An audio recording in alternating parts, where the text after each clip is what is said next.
So there are a lot of myths associated with health, with world health. Well, as a science educator who fights myths, I've spent some time looking at the data. It's remarkable. We can see how, we can see why kids are dying, and we can see how to prevent it. Well, people perceive that the U.S. spends a lot on foreign aid, that if the U.S. budget were $1, a quarter of it is spent on foreign aid. But that's not true. It's less than a penny. It's 0.8% of the federal budget.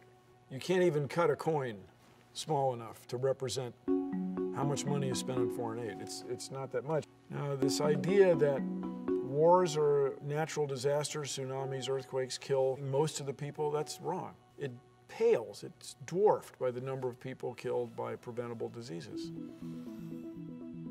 This sector represents the number of kids 5 years old and younger that die every year from injuries.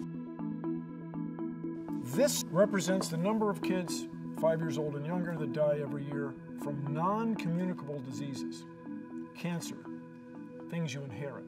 But all of this, most of the circle, is kids dying, 5 years old or younger, dying of communicable, preventable diseases. This is where we can change the world.